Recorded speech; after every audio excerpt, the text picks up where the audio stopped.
Hello dear student, I am Sanjeev Kumar, your physics teacher. I have been teaching physics last for 15 years. I had started my job from Akash IITG Bhubaneswar. After that, I worked for 57 years. Then after 3 years for Vidya Mandir classes. I have taught the students who were selected in IITG as Guwahati Zone toppers.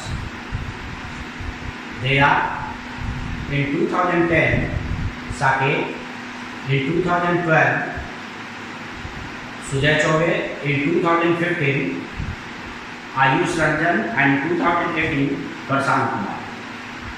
Besides this, lot of my students qualified in IIT JEE Advanced and Mains. This is my short intro.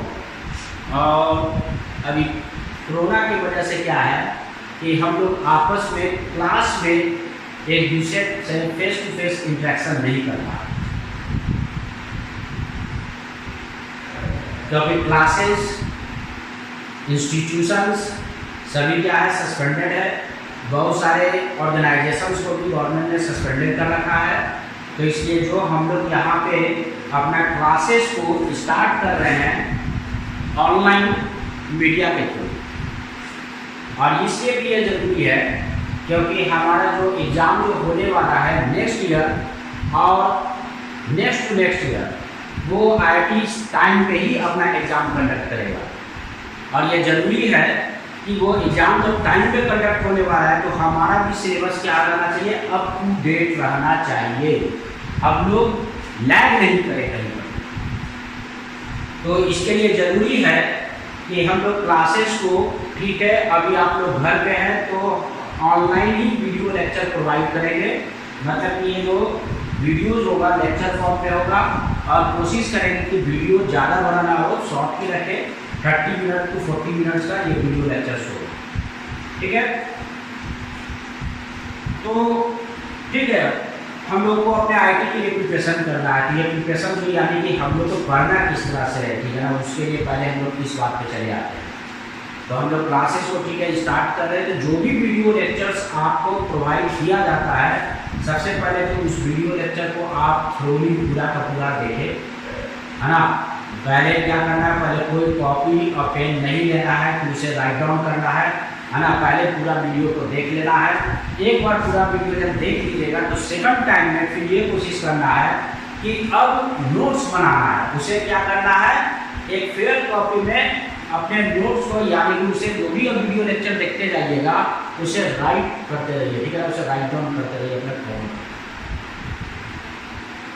और जब पूरा notes complete हो जाएगा उस video lecture का, तो उसके बाद उस नोट्स को क्या करना, ज़्यादा देर नहीं लगेगा, 15 to 20 मिनट्स लगेगा उसे रिवाइज करने में। 15 से 20 मिनट तक क्या करना है, उसे रिवाइज करना है। तो ऐसा करने के बाद मुझे लगता है कि आप लोगों को कोई प्रॉब्लम होगा नहीं, बिल्कुल सब कुछ समझ में आ जाएगा। अगर उसमें भी कुछ प्रॉब्लम होता है, समझ में नहीं आता, तो जो व्हाट्सएप ग्रुप बना है उसमें आप लोग अपना कंसर्न डाल दीजिए कि हाँ यहाँ पे ये प्रॉब्लम है, नहीं समझ में आया।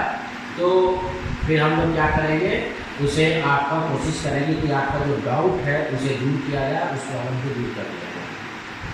हाँ, हर वीडियो लेक्चर्स के साथ आपको DPP डेली प्रैक्टिस प्रॉब्लम भी प्रोवाइड किया जाएगा, जिससे कि वीडियो लेक्चर देखने के बाद, अपना नोट्स बना लेने के बाद, उसे समझ लेने के बाद उस DPP को जरूर से बनाना, है ना। और DPP का जो क्वेश्चन नहीं होता है तो उसे हम लोग अभी व्हाट्सएप के ही थ्रू क्या करेंगे, अपने डाउट को क्लियर कर लेंगे, ठीक है। तो आज से हम लोग टॉपिक स्टार्ट, मतलब फिजिक्स का टॉपिक जो फर्स्ट टॉपिक है वो स्टार्ट कर रहा हूँ। कौन सा टॉपिक, वेक्टर्स, ठीक है ना।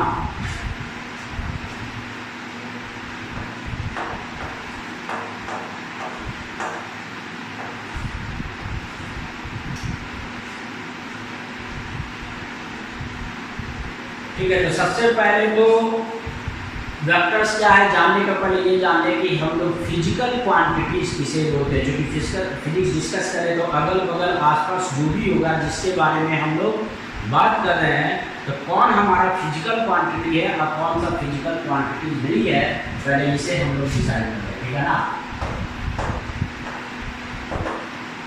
फिजिकल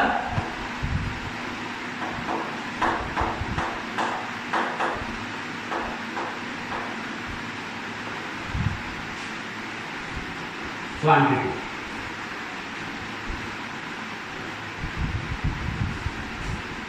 और meaningful term which can be measured is called physical quantity, है ना। तो क्या कहा गया, मीनिंगफुल टर्म जिसे हम लोग मेजर कर सकते हैं उसे हम लोग फिजिकल क्वांटिटी कहते हैं। तो क्या ऐसा बहुत सारा टर्म है जिसे कि हम बोलने में तो यूज करने में एक दूसरे से बात करते समय तो यूज कर लेते हैं, लेकिन क्या होता है उसका अपना कोई मतलब और मीनिंग नहीं है, उससे कुछ पता ही नहीं चलता है कि किसके बारे में बात करें या किस क्वांटिटी के बारे में उसका एनालिसिस करना है, उसका मेजरमेंट करना है, ठीक है ना। उसे कैसे मेजर करिए कुछ पता ही नहीं है। जैसे कि हम लोग क्या बहुत ऐसा बोल देते हैं, किसी के साथ बोल रहे हैं जब कर रहे हैं उसमें मतलब कि मजाक की मजाक, जैसे कि आवड़ा कटावड़ा, तो क्या इसका मतलब है आवड़ा कटावड़ा, इसका कोई मीनिंग है नहीं, इसका कोई मतलब नहीं है। बस ऐसे ही बात करते समय हम लोग कुछ कॉन्टेक्स्ट में इसे यूज कर लेते हैं और बोल देते हैं, है ना। जैसे कि कुछ मैजिक कर रहे दिखा रहे बच्चे को मैजिक करते हुए, कह के देखो आवड़ा कटावड़ा ये आ गया, ठीक है ना। तो यहाँ पे आवड़ा कटावड़ा का कोई मतलब नहीं है, इसका कोई मीनिंगफुल टर्म नहीं है, कोई फिजिकल क्वांटिटी नहीं है, ठीक है। या कुछ मूवी में तुम्हारे क्या होता है, सॉन्ग्स होता है, कुछ ऐसे सॉन्ग्स होते हैं कि जिसमें जो टर्म यूज होता है तो उसका अपना कोई मतलब नहीं होता है। जैसे कि एक सॉन्ग है काफ़ी पुराना किशोर कुमार का, मीना मीना ढिका, तो बताओ मीना मीना ढिका का क्या मतलब, उसका कोई मतलब नहीं है। बस गाना में एक लय एक सुर बन रहा है जिससे कि बस वो गाना सुनने में अच्छा लग रहा है, लेकिन इस मीना मीना ढिका का कोई मतलब नहीं है, आना कोई मतलब निकलता है, ठीक है ना। यानी कि क्या कहा जा रहा है इस लाइन मीना मीना ढिका में या क्या नहीं कहा जा रहा है उसके कुछ क्लियर नहीं। तो ऐसे बहुत सारे टर्म है जिसका कि अपना कोई मतलब ही नहीं है।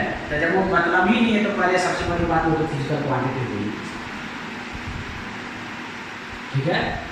तो बोला गया कि meaningful term which can be measured, तो क्या कुछ ऐसा टर्म भी है कि जो मीनिंगफुल है लेकिन मेजर नहीं किया जा सकता है? हाँ है, जैसे क्या, love, emotion, feeling, happiness, sadness, ये सब ऐसा टर्म्स है जिसका मतलब होता है, लोग समझते हैं कि तुम्हारा लव का मतलब क्या होता है ना, एक दूसरे से जो इमोशन अटैचमेंट होता है तो उसका मतलब हम लोग समझते हैं। सुख दुख क्या ये सब पता है, ठीक है ना। लेकिन तुम्हारे क्या इन सब क्वांटिटी को मेजर किया जा सकता है? जैसे मान लो कि फॉर एग्जाम्पल के लिए घर में, ठीक है ना, मम्मी पापा आपसे बहुत प्यार करते हैं, तो बता सकते हैं कि कौन ज़्यादा प्यार करते हैं, आपकी मम्मी आपको प्यार ज़्यादा करते हैं कि आपके पापा आपको ज़्यादा प्यार करते हैं? है हो सकता है कि कोई इसमें बोले कि हाँ पापा करते हैं। जनरली क्या होता है कि बच्चियों का अटैचमेंट, जैसे मेरी बेटी का अटैचमेंट मेरे से ज़्यादा है तो बोला पापा ज़्यादा प्यार करते हैं, है ना। तो लड़कों का अटैचमेंट अपने माँ से होता है तो वो क्या, तो माँ ज़्यादा प्यार करते हैं। अच्छा ठीक है, चलो माँ ज़्यादा प्यार करती है, तो बताओ माँ पापा से कितना ज़्यादा प्यार करते हैं? क्या 2 किलो ज़्यादा प्यार करती है कि 2.5 किलो ज़्यादा प्यार करती है? क्या उसे मेजर कर सकते हो? नहीं। क्या हो सकता है कि ये तुम्हारा इस टर्म में नहीं मेजर किया जाता होगा, लेकिन के टर्म में मेजर किया जाता होगा। तो क्या माँ पापा से 1 किलोमीटर ज़्यादा तक प्यार करती है कि 5 किलोमीटर ज़्यादा उनका प्यार? नहीं, ऐसा तो हम नहीं बोलते हैं। यानी कि तुम्हारा क्या हो गया, ये जो टर्म है ना लव, इसका तुम मेजरमेंट नहीं कर सकते हैं। कौन किससे कितना ज़्यादा मेजर करता है, जब उसको क्वांटिटेटिवली यानी कि जब नंबर के टर्म से स्केल पे नहीं मेजर कर सकते हैं तो ऐसे मीनिंगफुल टर्म को भी हम लोग फिजिकल क्वांटिटी नहीं करते, ठीक है ना। यानी कि meaningful term which cannot be measured is not a physical quantity, यानी कि जिसे नहीं मेजर किया जा सकता वो फिजिकल क्वांटिटी नहीं होगा। ठीक है, तो ऐसा कौन सा टर्म है भाई जिसे कि हम लोग मेजर कर सकते हैं, है ना, मीनिंगफुल टर्म है। जैसे बोले कुछ लड़के का मास बताओ, तो तुरंत तुम क्या करोगे, एक वेइंग मशीन लिया, वो बोलेगा हाँ भाई तो उस लड़के का क्या मास है, तो वो बोला कोई 50 kg मास है। इसका मतलब जैसे ही मास बोले तो वो समझ गया कि हाँ क्या मुझे मेजर करना है। हम बोले कि बताओ यहाँ पे इस बोर्ड का लेंथ मेजर करो, है ना, तो वो तुरंत समझ गया कि हाँ मुझे एक स्केल लाना है या मेजरिंग टेप लाना है, या तो उसको मीटर में या सेंटीमीटर में किसी टर्म में उसको मेजर किया जा सकता है ना, आसानी से इसको मेजर करके वो बता देगा। या बोले कि बताओ कि इस जग में मतलब कि कितना लीटर ऑफ वाटर है, यानी कि किसको मेजर किया करने के लिए कहा जा रहा है, वॉल्यूम को। तो ऐसा बहुत सारे तुम्हारे क्या है मीनिंगफुल टर्म्स है जिसे कि हम लोग मेजर कर सकते हैं, उसे हम लोग क्या बोलते हैं, फिजिकल क्वांटिटी बोलते हैं। जैसे फॉर एग्जांपल के लिए mass, volume, area, length, velocity, time, weight, momentum and etcetera, ऐसा बहुत सारा फिजिकल क्वांटिटी। ठीक है, तो देखो क्या क्या physical quantity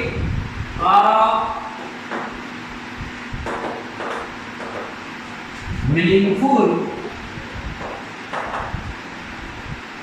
terms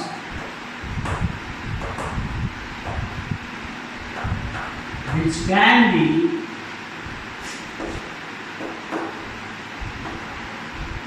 measured is called a physical quantity.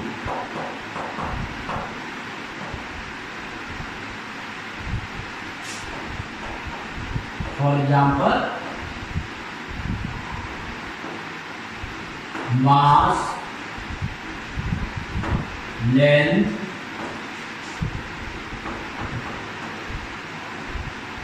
Volume, time, weight. Weight क्या बोलते हैं, जो ग्रेविटी का किसी बॉडी पे फोर्स होता है उसे हम वेट बोलते हैं, है ना। वेट,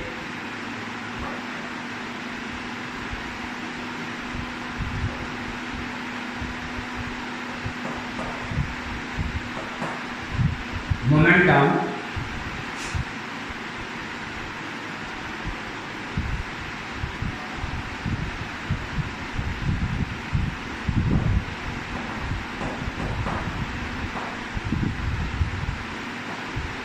डिस्प्लेसमेंट,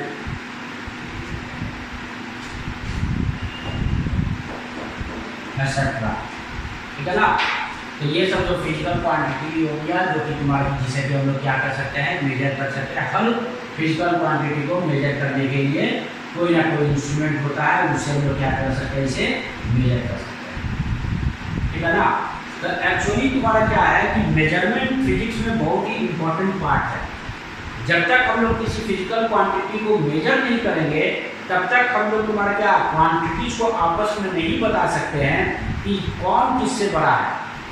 जैसे कि ग्रुप में तुम्हारा क्या हुआ, एक ग्रुप ऑफ तुम्हारा मतलब कि 5 स्टूडेंट्स है, यानी कि 5 मान लेते हैं कि कोई बॉयज है, और हम लोग अगर सबका अगर बारी बारी से बोले कि बताओ तुम्हारा वेट क्या है, तो एक बच्चा बोल रहा है 40 kg, कोई बोल रहा है 45 kg, कोई बोल रहा है 50 kg, कोई बोल रहा है 55 kg, और एक का मान लेते हैं फॉर एग्जाम्पल के लिए उसका वेट कितना है 60 kg।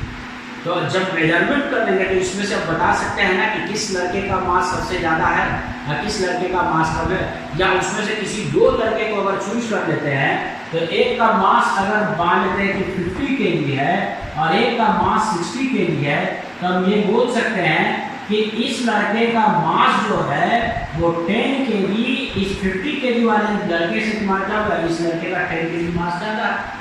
यानी कि जब फिजिकल क्वांटिटी मेजर कर लेंगे तो उससे हम लोग एग्जैक्टली बता सकते हैं कौन किससे कितना बड़ा है या कौन किससे कितना छोटा है, या हो सकता है कि कौन दोनों आपस में एक दूसरे के इक्वल। ठीक है। तो मेजरमेंट में तुम्हारा क्या हो गया, जब भी किसी फिजिकल क्वांटिटी को मेजर करते हैं तो उसको हम लोग तुम्हारा क्या करते हैं, उसका मैग्नीट्यूड के टर्म्स में भी हम लोग रिप्रेजेंट करते हैं। तो मैग्नीट्यूड होता क्या है,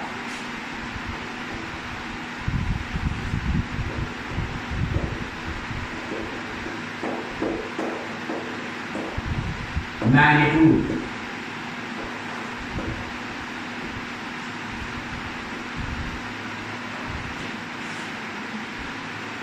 तो किसी भी फिजिकल क्वांटिटी का मेजर वैल्यू का जो एब्सोल्यूट वैल्यू है that is called magnitude of a physical quantity. जैसे फॉर एग्जांपल के लिए ले लो, ठीक है ना, कि एक बच्चे का मास कितना है 30 kg है, तो mass of a boy is 30 kg। तो मैग्नीट्यूड में क्या होता है, एक न्यूमेरिकल पार्ट होता है,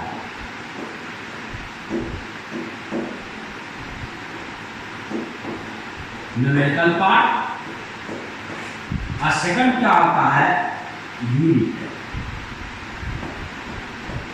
यानी इससे मुझे ये पता चलता है कि एक किस फिजिकल क्वांटिटी को मेजर किया जा रहा है यूनिट से।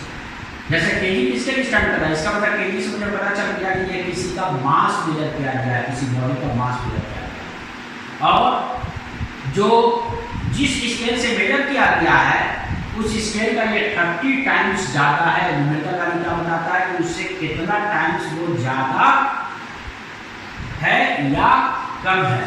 जैसे कि मान लेते हैं कि किसी अगर इस डस्ट फॉर एग्जाम्पल के लिए इस डस्टर का मास है ना, ये कितना है 200 ग्राम है, तो इसे केजी में हम लोग कितना लिखेंगे 0.20 kg।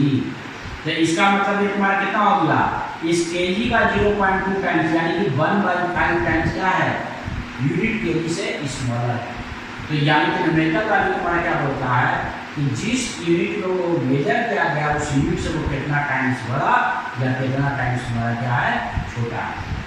अगर हम लोग मान लेते हैं कि चार्ज मेजर करने के लिए एक बॉडी पे चार्ज है ना, और उसको चार्ज मेजर करने के लिए तो वो चार्ज का मेजरमेंट करके आया, बोला कि 20 - 20 कूलम। तो देखो फिजिक्स में जनरली प्लस और माइनस साइन जो यूज होता है वो नेचर को रिप्रेजेंट, जहाँ पे तुम्हारा क्या हो गया कि प्लस या माइनस साइन या तो नेचर को रिप्रेजेंट करने के लिए यूज होता है। जैसे पॉजिटिव चार्ज के लिए प्लस साइन अगर फाइन करते हैं तो नेगेटिव चार्ज का नेचर पॉजिटिव के अपोजिट होता है, इसलिए इसे माइनस साइन देते हैं। या प्लस और माइनस साइन अगर वेक्टर क्वांटिटी है तो वहां पे वो उसका तुम्हारा क्या बताने के लिए आता है, डायरेक्शंस को बताने के लिए आता है कि किस डायरेक्शन में फिजिकल क्वांटिटी है। तो यानी कि तुम्हारा क्या होगा, मैग्नीट्यूड जब बोले कि बताओ चार्ज का मैग्नीट्यूड कितना है, तो माइनस साइन से तो मतलब नहीं है। यहाँ पे देखो तो ये खुद क्या हो गया, इसका जो मैग्नीट्यूड बोलेंगे, मैग्नीट्यूड ऑफ चार्ज, तो मैग्नीट्यूड ऑफ चार्ज हो गया वो 20 कूलम। केवल हम लोग क्या लेते हैं, एब्सोल्यूट वैल्यू लेते हैं। अगर किसी फिजिकल क्वांटिटी का तुम्हारे क्या नेचर की वजह से क्या हो गया, वो आपका नेगेटिव आ रहा है या डायरेक्शंस की वजह से अगर वो नेगेटिव आ रहा है तो मुझे नेगेटिव से मतलब नहीं है, मुझे केवल क्या फिजिकल क्वांटिटी जो मेजर किया गया उसका केवल एब्सोल्यूट नंबर से मतलब है। तो यानी कि -20 का एब्सोल्यूट नंबर तुम्हारा कौन है, 20। यानी कि हम लोग क्या बोलेंगे, magnitude of charge on body. ऐसे चार्ज ऑन बॉडी क्या बोलेंगे, -20 कूलम। हम magnitude of charge on body क्या बोलेंगे, 20 कूलम बोलेंगे। तो ये कूलम यूनिट ये क्या बता रहा है, यूनिट बता रहा है कि ये किसको मेजर किया गया है, चार्ज को। ये यूनिट क्या कर रहा है कि किसको मेजर किए हैं, चार्ज को।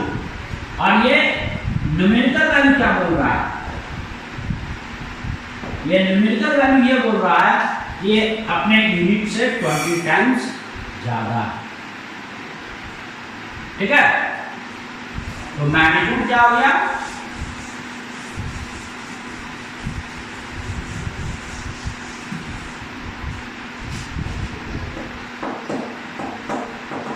it is a absolute value of a measured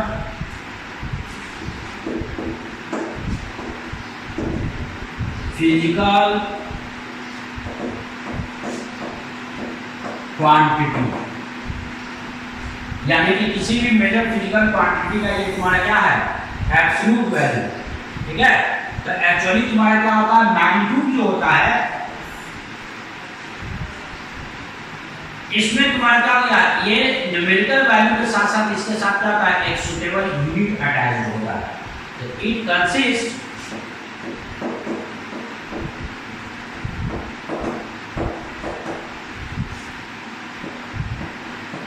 on numerical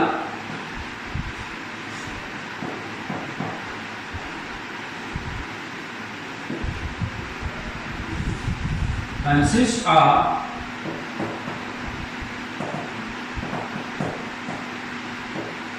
positive numerical value with suitable units, यानी कि सुटेबल यूनिट्स के साथ तुम्हारा क्या होता है कि ये इसमें तुम्हारा पॉजिटिव नंबर्स होता है। तो यूनिट तुम्हारा क्या बताता है कि इस फिजिकल क्वांटिटी को मेजर किया गया है, और न्यूमेरिकल वैल्यू बताता है कि वो अपने फिजिकल क्वांटिटी से कितना टाइम्स मिला है। ठीक है, तो फिजिक्स में जो भी फिजिकल क्वांटिटी है उसको हम लोग तुम्हारे क्या मेनली अभी दो कैटेगरी के फिजिकल क्वांटिटी के बारे में पढ़ना है, स्केलर और वेक्टर्स के बारे में पढ़ना है। ठीक है ना, तो पहले हम लोग डिस्कस करते हैं स्केलर के बारे में।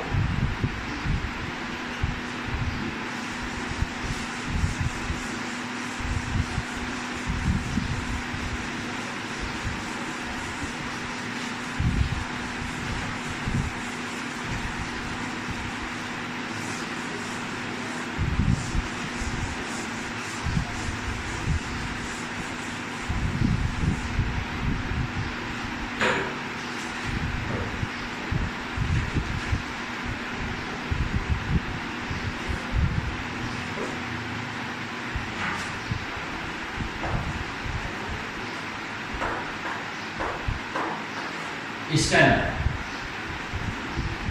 हाँ तो बताओ स्केलर किसे बोलते हैं, बहुत लोगों को पता होगा है ना, क्योंकि क्लास 9 या 10 में कुछ तुम्हारा स्केलर और वेक्टर के बारे में कुछ थोड़ा बहुत जानते हो।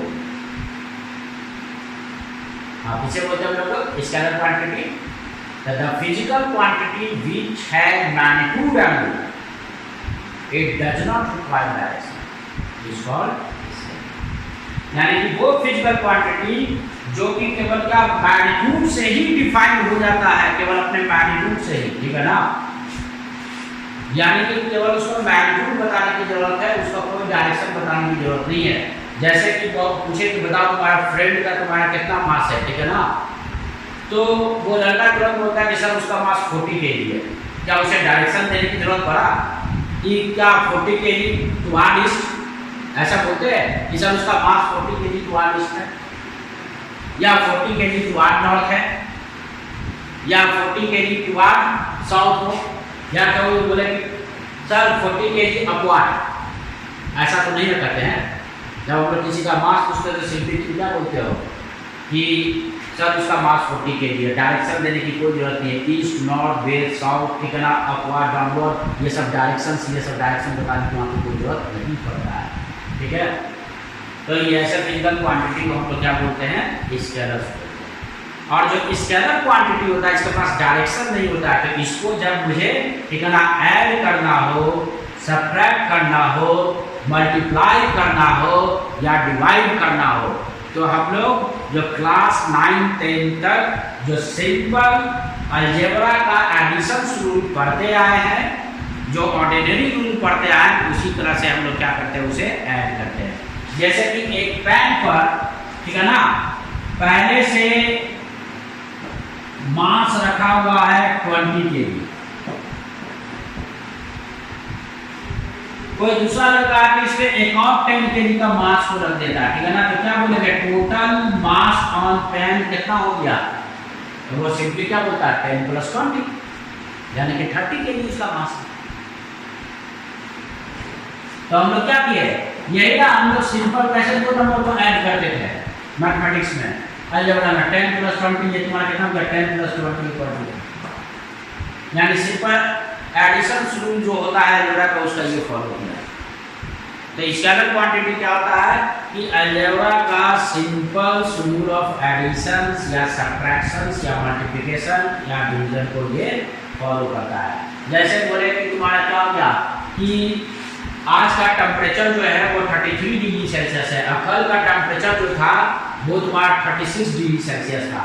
तो बोलेंगे कि कल का टेम्परेचर आज से कितना ज़्यादा था, तो एक दिन पहले टेम्परेचर 36 डिग्री सेल्सियस था, आज कितना है 33 डिग्री सेल्सियस है, तो कल का टेम्परेचर आज से मेरा कितना ज़्यादा हो गया, तो 36 - 33 यानी कि 3 डिग्री सेल्सियस। सिंपली सब्ट्रैक्ट कर दिया, जैसे मैथमेटिक्स में हम लोग अलजेब्रा में सीखे जो सिंपल सब्ट्रैक्शन का होगा। यानी कि स्केलर क्वांटिटी जो होता है वो अलजेब्रा का सिंपल एडिशन, सब्ट्रैक्शन, मल्टीप्लिकेशन और डिवीजन रूल को फॉलो करता है। ठीक है, तो पहले हम लोग राइट कर ले कि स्केलर होता क्या है।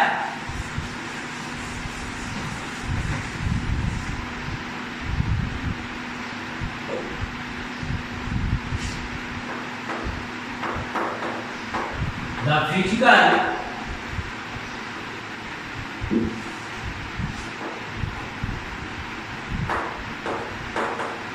quantity which has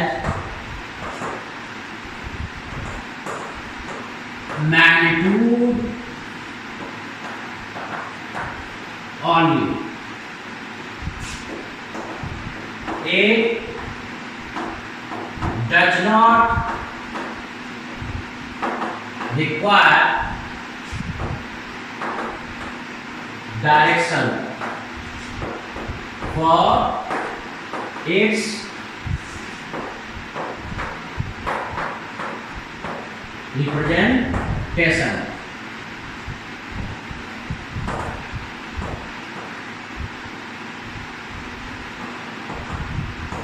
It's called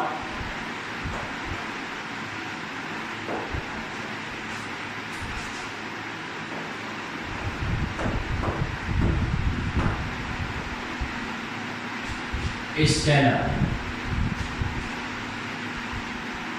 for example के लिए लेंथ, वॉल्यूम,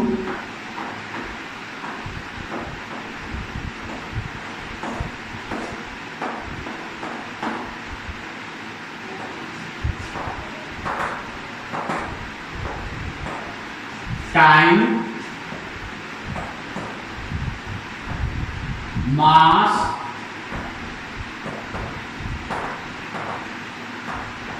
डेंसिटी, बल, energy, power,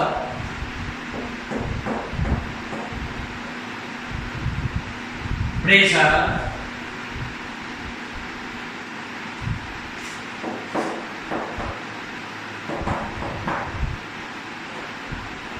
temperature, charge and etcetera, है ना। ठीक है, ये क्वांटिटी का केवल क्या होना चाहिए, इसके पास मैग्नीट्यूड होना चाहिए, कोई डायरेक्शन की रिक्वायरमेंट इसको नहीं है। ठीक है, तो ये क्वांटिटी देखो स्केलर पॉजिटिव नेगेटिव दोनों हो सकता है। जैसे कि चार्ज में क्या होता है, पॉजिटिव भी होता है नेगेटिव भी होता है ना। हाँ, केवल ये क्या है कि इसके पास तुम्हारा डायरेक्शन नहीं होगा। ठीक है, और जब भी हम लोग मैग्नीट्यूड बोलेंगे तो मैग्नीट्यूड का मतलब क्या होता है, उसका एब्सोल्यूट वैल्यू लेते हैं, उसका माइनस साइन को हम लोग क्या करते हैं, हटा देते हैं। नेक्स्ट क्वांटिटी तुम्हारा क्या है, वेक्टर। अच्छा ठीक है, इसके अलग साथ में क्या बोले थे कि ये ऑर्डिनरी रूल ऑफ अलजेब्रा के अकॉर्डिंग ये तुम्हारे से ऐड, सब्ट्रैक्ट, मल्टीप्लाई किया जाता है, जिसे हम लोग नोट में लिखते हैं। तो it is added, subtracted, multiplied,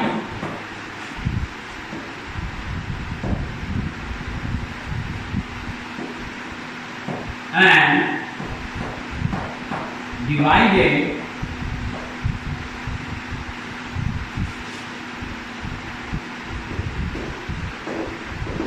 according to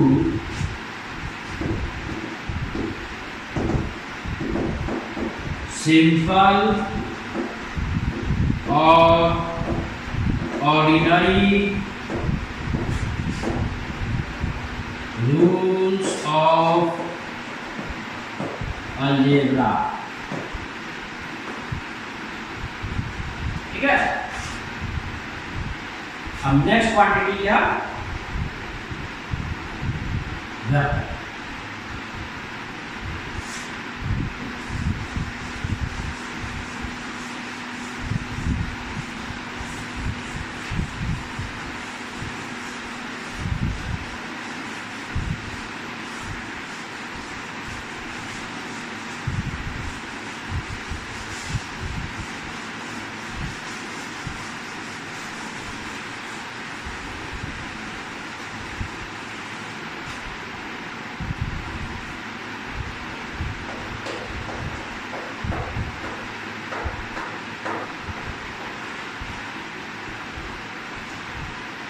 ठीक है,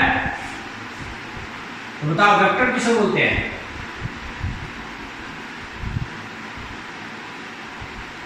तो जिस फिजिकल क्वांटिटी के पास मैग्नीट्यूड के अलावा डायरेक्शन भी चाहिए डिफाइन करने के लिए, तो लाइन टेन में हम लोग बसे द फिजिकल क्वांटिटी जिसके पास हमारा क्या मैग्नीट्यूड और डायरेक्शन से वेक्टर होता है। नहीं, इससे भी ये दोनों होना चाहिए, लेकिन इसके साथ विद कंडीशन।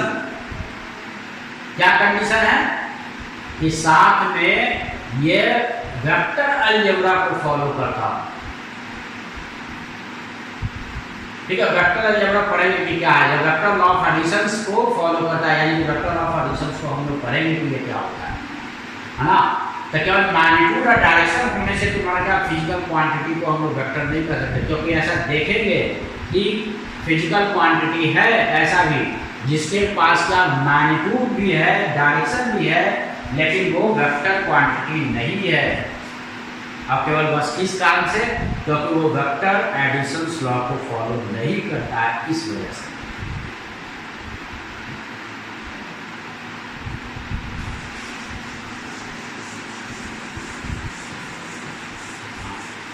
क्या हो गया, the physical quantity which has magnitude as well as direction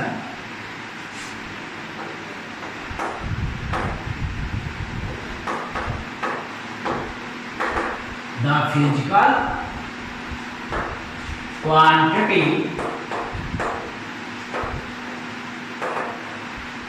which has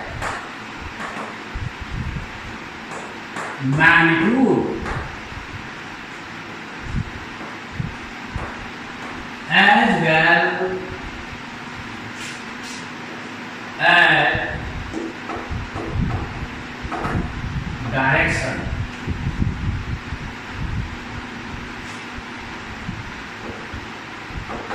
and also it is added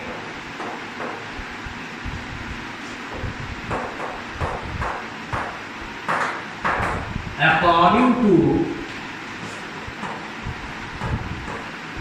vector law of addition. यह लाइन बहुत ही इंपॉर्टेंट है। It is also added according to vector law of addition. अगर magnitude का direction होते हुए भी अगर ये वेक्टर लॉ ऑफ एडिशन को नहीं फॉलो करेगा तो उसे वेक्टर नहीं कर सकते। ठीक है, बाद में हम लोग पढ़ेंगे वेक्टर लॉ ऑफ एडिशन में क्या क्या है। तो ट्रायंगल लॉ ऑफ एडिशन,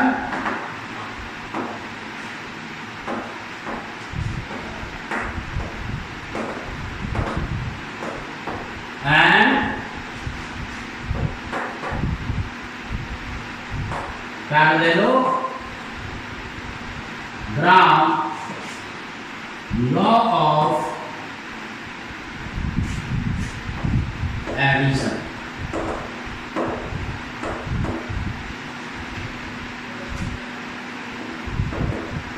तो क्या गया, the physical quantity which has magnitude as well as direction and also it is added according to vector of addition is called vector, is called vector. Examples के लिए, for examples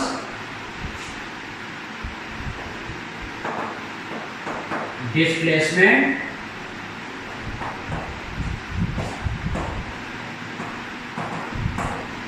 velocity, acceleration,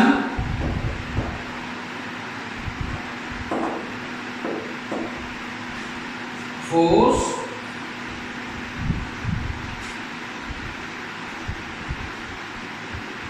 momentum, impulse,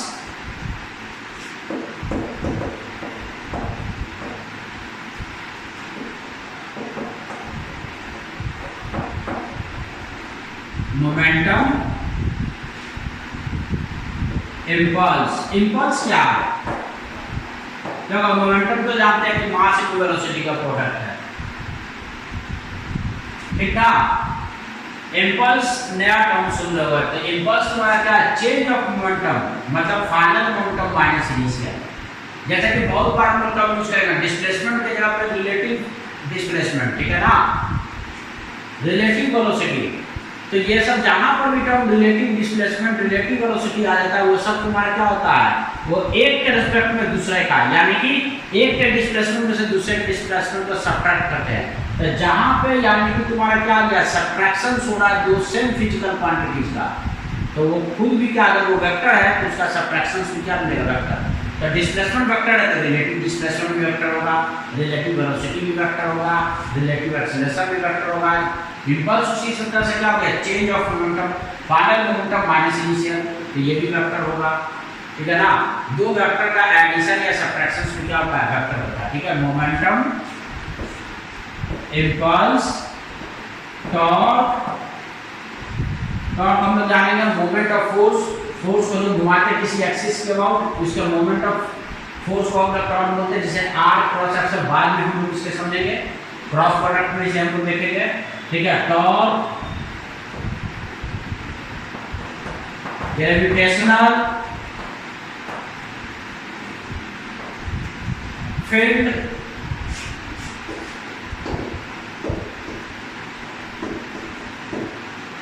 electric field,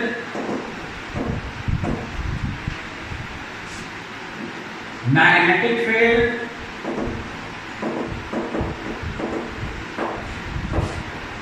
etcetera. ऐसा बहुत सारा physical quantity है, ठीक है ना,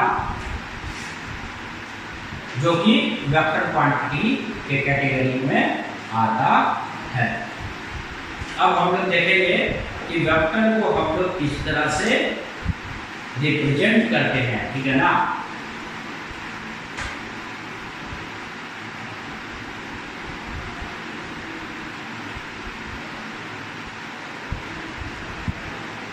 तो वेक्टर का दो तरह का रिप्रेजेंटेशन होता है, एक अलजेब्रिक नोटेशन होता है और दूसरा क्या होता है, ज्योमेट्रिकल नोटेशन होता है। तो पहले हम लोग देखेंगे कि उसका अलजेब्रिक नोटेशन क्या है, ठीक है ना।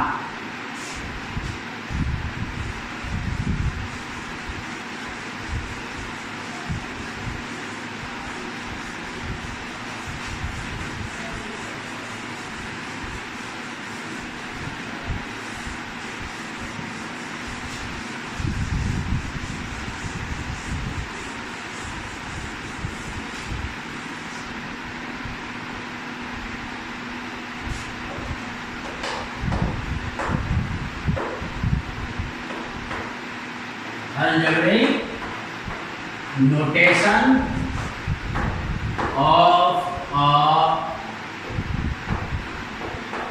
vector.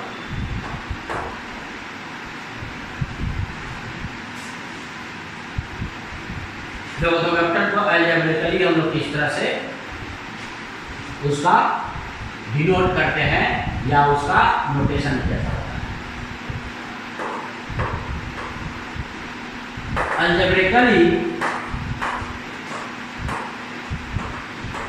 vectors are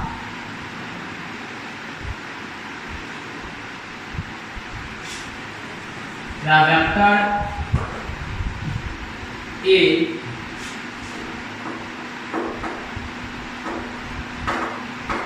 represented as, जैसे कोई लेटर पे हम लोग एरो लिख दिए तो इसे क्या लिख करते हैं, वेक्टर ए। या दूसरा देखो कुछ बुक में लेटर पे बार दिया हुआ है ना, अलग अलग कंट्री अलग अलग प्लेसेस में अलग अलग नोटेशंस है, ठीक है ना। हम लोग इंडियन कंटिनेंट में या इंडिया में हम लोग इस सिंबल को ज़्यादा यूज करते हैं, ठीक है ना। वेक्टर पे किसी भी लेटर पे एरो दे देते हैं, इसका मतलब वो वेक्टर क्वांटिटी है। या दूसरा तरीका क्या है, कुछ देखोगे कि यूरोपियन कंट्रीएशन में ये इस तरह से होता है, लेटर को बोल्ड फॉन्ट में लिख दिया जाता है। अगर लेटर बोल्ड फॉन्ट में है तो इसका मतलब हुआ कि ये वेक्टर ए है, ठीक है। तो इसे हम लोग क्या रीड करते हैं, इसको हम लोग ऐसे रीड करते हैं। इतना जो क्वांटिटी हो गया ये सबको, या तो लेटर पे एरो हो या लेटर पे बार हो या बोल्ड में लिखा हो, तो इसे रीड करते हैं, रीड एज वेक्टर ए, ठीक है। और भी है एंड बाय ए कैट, ऐसे भी रिप्रेजेंट करते हैं। तो ये किसके लिए होता है, ये नोटेशन होता है for unit vector. Unit vector किसे, जिसका की मैग्नीट्यूड 1 हो। यूनिट वेक्टर केवल डायरेक्शन को रिप्रेजेंट करने के लिए यूज होता है। इसे क्या रीड करते हैं, तो इसे हम लोग रीड करते हैं, रीड एज ए कैप। इसे लेटर पे कैप किसको लगाइए, इसको टोपी पहना दिया, तो ये तुम्हारा क्या हो गया, ये जैसे वेक्टर ए है, एरो हटा के कैप लगा देंगे तो ये वेक्टर ए का क्या हो जाएगा, यूनिट वेक्टर हो जाएगा। यानी कि इस वेक्टर का मैग्नीट्यूड चेंज करके बंद कर दिए, लेकिन डायरेक्शन जो वेक्टर ए का है वही इसका डायरेक्शन है, ठीक है ना। तो ये केवल यूनिट मैग्नीट्यूड का वेक्टर हो जाता है जो कि वेक्टर ए के डायरेक्शन में है। तो ये सब तुम्हारा क्या हो गया, ये सिंबॉलिक रिप्रेजेंटेशन हो गया। इस तरह से हम लोग वेक्टर को अलजेब्रिकली क्या करते हैं, रिप्रेजेंट करते हैं। अब इसका ज्योमेट्रिकल रिप्रेजेंटेशन लेते हैं। तो ज्योमेट्रिकली क्या होता है, वेक्टर को एक लाइन सेगमेंट से हम लोग रिप्रेजेंट करते हैं।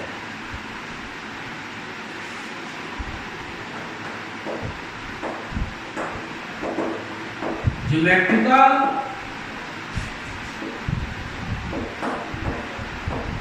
representation of a vector।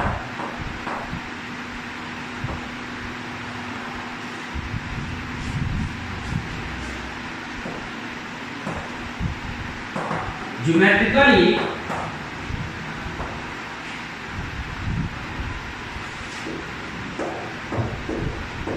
a vector is represented by a line segment। हम लोग एक लाइन सेगमेंट से इसको रिप्रेजेंट करते हैं। जैसे कि तुम्हारा क्या हो गया कि ये लाइन हो गया, इसका स्टार्टिंग पॉइंट देखो कैसे डिसाइड करेंगे कौन स्टार्टिंग पॉइंट होगा। ये मान लेते हैं इधर पॉइंट ए है और ये पॉइंट बी है। अगर एरो तुम्हारा इस तरह से दे देते हैं, हेड अगर इधर साइड है बी की तरफ है, तो स्टार्टिंग पॉइंट ए है और फाइनल पॉइंट यानी कि टर्मिनल पॉइंट कौन है, बी। लेकिन एरो अगर इस साइड दे देंगे ऐसे, यानी कि तुम्हारा क्या हो गया, हेड एरो का ए की तरफ है तो टेल यानी स्टार्टिंग पॉइंट बी है और टर्मिनल पॉइंट कौन है, ए है, ठीक है। तो देखो यहाँ पे हम लोग एरो को इस तरह से रिप्रेजेंट कर दिए, तो ये क्या हो गया, स्टार्टिंग पॉइंट हो गया, दिस इज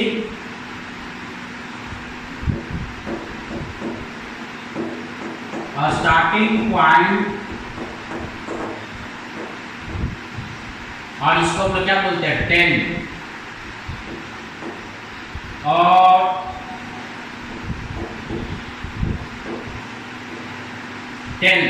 ऑफ वेक्टर। और ये क्या हो गया टर्मिनल पॉइंट, जहां पे टर्मिनेट कर रहा है, ये जो हुआ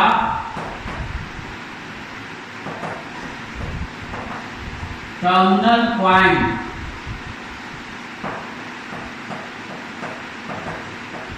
और इसी को क्या बोलते हैं हेड ऑफ वेक्टर। तो यानी कि डायरेक्शन ऑफ वेक्टर क्या हो गया, डायरेक्शन ऑफ वेक्टर जो हो गया, एरो का डायरेक्शन क्या हो गया, वो डायरेक्शन ऑफ वेक्टर हो गया। यानी कि इस फिगर के according from a to b. तो ज्योमेट्रिकली डायरेक्शन ऑफ वेक्टर, तो वेक्टर का डायरेक्शन क्या होगा, it is equivalent to direction of arrow, direction of arrow, यानी कि that is from a to b. Arrow तुम्हारा कहीं पर भी हो सकता है, यहाँ पे हो, बीच में हो, या आगे हेड पे भी दे सकते हो, ठीक है ना। बस एरो का जो हेड है वो बताएगा कि हेड किधर है, और इसका एरो का अपोजिट साइड तुम्हारा क्या हो जाएगा, टेल हो जाएगा, ठीक है। एरो बीच में भी दे सकते हो, स्टार्टिंग में भी दे सकते हो, और एरो तुम कहाँ पे, ये सीधा लास्ट में भी दे सकते हो, ठीक है। बस एरो का हेड क्लियर होना चाहिए किसके तरफ है, इस फिगर के अकॉर्डिंग ए टू बी है। मैग्नीट्यूड क्या होता है वेक्टर का, ठीक है ना। तो ये लाइन सेगमेंट का जो लेंथ है, इसी को हम लोग क्या बोलते हैं, मैग्नीट्यूड ऑफ वेक्टर बोलते हैं।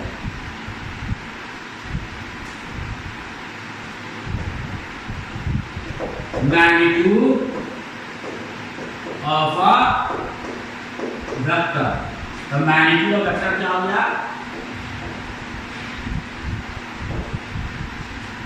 Length of line segment. कहने का मतलब लाइन सेगमेंट जितना बड़ा होगा मैग्नीट्यूड वेक्टर का उतना ही बड़ा है, लाइन सेगमेंट जितना छोटा है मैग्नीट्यूड वेक्टर का उतना ही छोटा हो गया। या सीधा यहाँ पे तुम्हारा क्या, लेंथ ऑफ लाइन सेगमेंट, और या इसी को बोलो और लेंथ ऑफ ए, ठीक है।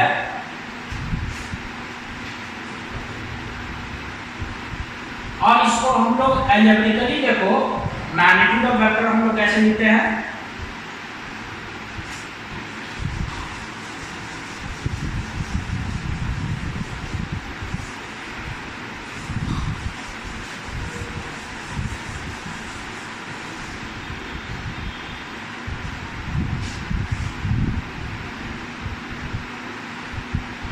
देखो magnitude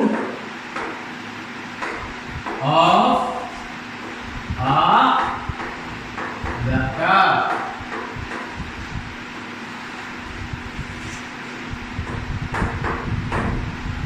it is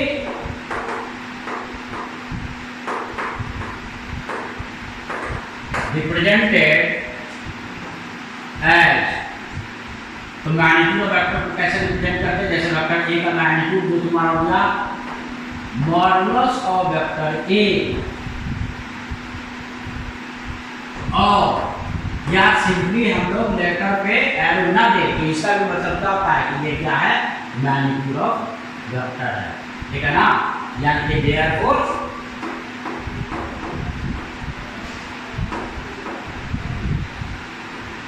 magnitude of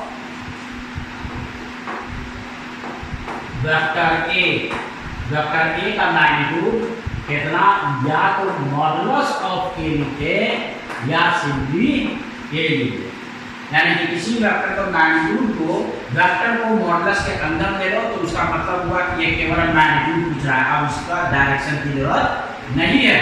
या सिंपल को लेटर को उसी तरह से अगर कोई वेक्टर ए अगर कोई वेक्टर है तो उसको हम लोग एरो ना दे, केवल सिंपली लेटर से लिख दे, तो इसका मतलब क्या हो गया कि ये क्या बोल रहा है, this is the magnitude of vector A.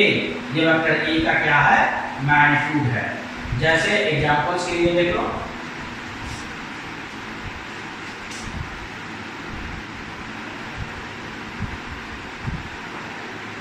मान लेते हैं कि कोई एक फोर्स एक्ट कर रहा है F और इसका मैग्नीट्यूड तुम्हारा कितना है, 20 मीटर है। तो मैग्नीट्यूड हम लोग कितना लिखेंगे, तो मैग्नीट्यूड ऑफ वेक्टर F ऐसे लिख लो, या इतने के जगह पे केवल क्या लिखो, मॉडुलस ऑफ F वेक्टर। इसको भी क्या लिख करेंगे, मैग्नीट्यूड ऑफ फोर्स F, या केवल F लिखो, तीनों में से कोई एक चीज। इतना बड़ा लिखने से अच्छा क्या है, मॉडुलस के अंदर वेक्टर को लिख दे, या उससे भी सिंपल शॉर्टकट फॉर्म क्या है कि केवल F लिख दे। तुम या तो लिखो मैग्नीट्यूड ऑफ वेक्टर F या मॉडुलस ऑफ वेक्टर F या केवल F लिख दो। तीनों का मतलब हो रहा है कि वेक्टर का केवल मैग्नीट्यूड पूछा जा रहा है। तो बताओ मैग्नीट्यूड कितना है, 20? नहीं, साथ में यूनिट में लिखोगे, क्योंकि मैग्नीट्यूड न्यूमेरिकल वैल्यू के साथ साथ एक सुटेबल यूनिट होता है। ये यूनिट बताता है कि कौन सा फिजिकल क्वांटिटी को मेजर किया गया है। तो यहाँ पे न्यूटन बता रहा है the measured quantity is force, अब वो अपने यूनिट से 20 टाइम्स लार्जर है। ठीक है, उसी तरह से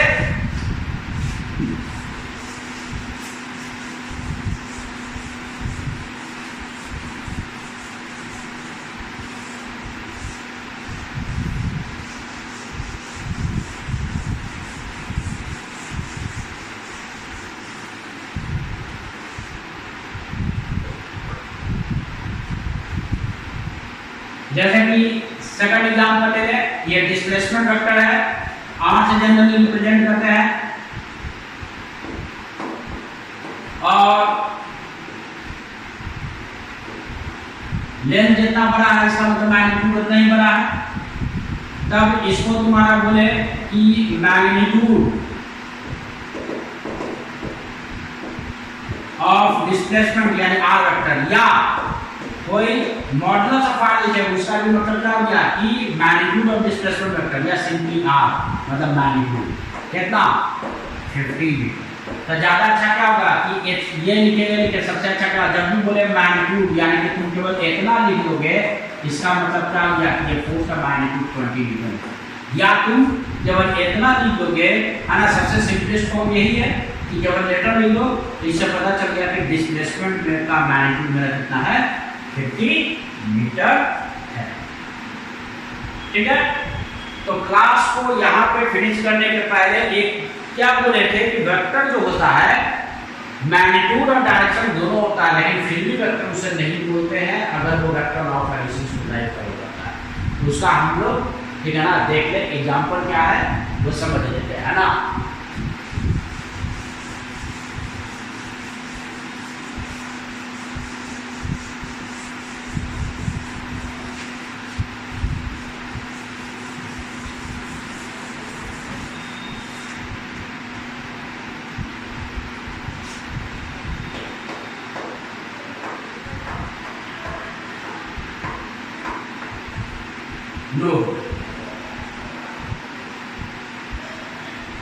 जब सिंपल अलजेब्रा में तो क्या करते हैं, जैसे 2 मास एक पॉइंट पे 10 केजी था, 10 केजी और हो गया तो 30 केजी हो गया।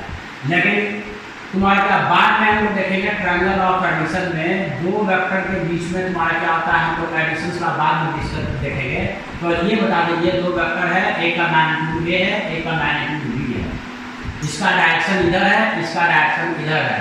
तो थीटा बदलता है तो दोनों का रिजल्टेंट ऑफ टू वेक्टर मतलब हमेशा क्या होता है, एडिशन। ये याद रखना, रिजल्टेंट ऑफ वेक्टर्स मीन्स, उसका मीनिंग क्या होता है, एडिशन ऑफ वेक्टर, जहां पे भी बोला गया कि रिजल्टेंट ऑफ वेक्टर्स बताओ, इसका मतलब एडिशन बताया, तो वो थीटा पे डिपेंड करता है ना। एडिशन क्या होता है दो वेक्टर का, इस एंगल पे डिपेंड करता है, डिपेंड्स ऑन एंगल।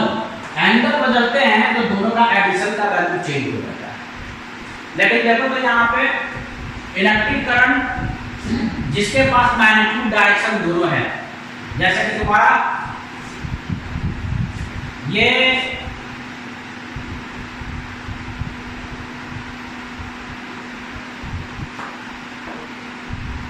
इधर से 3 एम्पीयर का करंट आ रहा है, ये 4 एम्पीयर का करंट आ रहा है, ठीक है ना।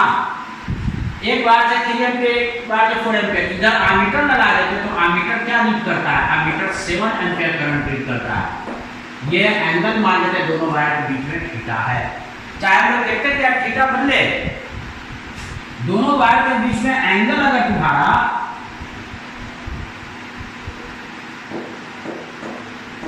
ये 30 डिग्री पर रखे तो देख रहे इधर करंट कितना मिला, 7 एम्पीयर। अब हम लोग क्या कर दिए कि दोनों वायर को इसका एंगल बदल देते हैं, ये 90 डिग्री एंगल कर दिए, इधर से 3 एम्पीयर आ रहा है, इधर से 4 एम्पीयर, तो भी एमीटर मेरा क्या बता रहा है कि करंट मेरा 7 एम्पीयर ही जा रहा है उधर, इन दोनों का एडिशन होकर 7 एम्पीयर ही मिल रहा है।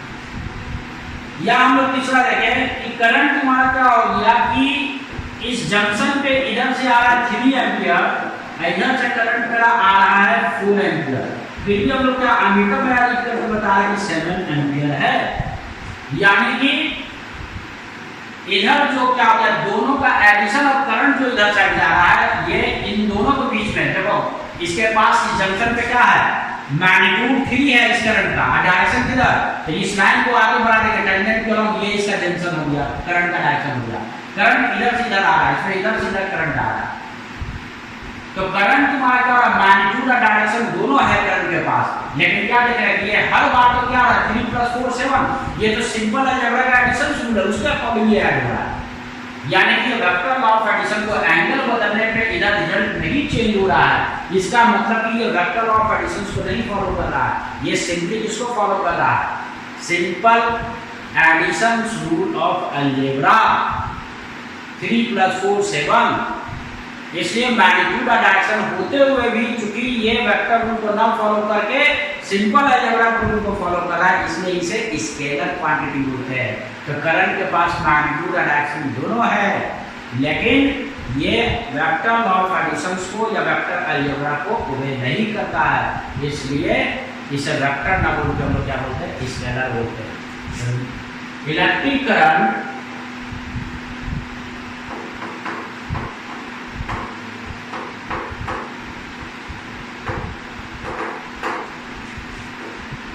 has both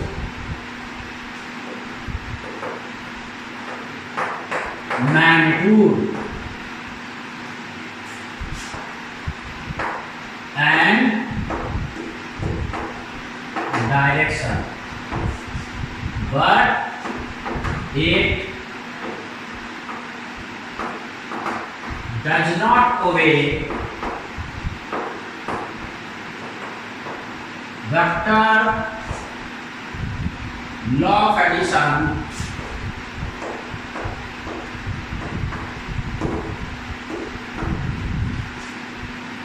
so it is a scalar quantity। Magnitude का डायरेक्शन होते हुए भी ये तुम्हारा क्या है, स्केलर क्वांटिटी। ठीक है डियर, तो आज के लिए इतना ही, यहीं पे क्लास को फिनिश कर रहा हूं। अगले क्लास में हम लोग क्या देखेंगे, multiplication of scalar with vector देखेंगे, और हो सकता है कि टाइप ऑफ वेक्टर्स भी हम लोग थोड़ा डिस्कस करेंगे, और एंगल्स बिटवीन टू वेक्टर्स पहले देखेंगे कि दो वेक्टर के बीच में एंगल कैसे मेजर किया जाता है। तो आपको साथ में मैं क्या करूँगा, एक PDF कॉपी दे दूँगा ताकि नोट्स बनाने में आपको आसानी। वीडियो लेक्चर देख के पूरा समझना है कि क्या है, ठीक है ना, स्केलर वेक्टर क्या है, ठीक है। और इसका जो भी तुम्हारा क्या नोट्स जो बनाना है तो वीडियो से भी बना सकते हैं आप वीडियो, और साथ में क्या करूँगा एक PDF कॉपी भी दे दूँगा जिससे कि आप अपना एक क्लियर नोट्स बना सकते हैं। और साथ में प्रॉब्लम को प्रैक्टिस करना है, जो भी सीख मिलेगा कंप्लीट करने के लिए। तो अभी तो जस्ट टर्म एंड डिफिनेशन हुआ है, आगे जाकर वेक्टर्स लॉ ऑफ एडिशन जब आएंगे तो उस पर बेस्ड क्वेश्चन भी आएगा, ठीक है। Okay, bye and take care.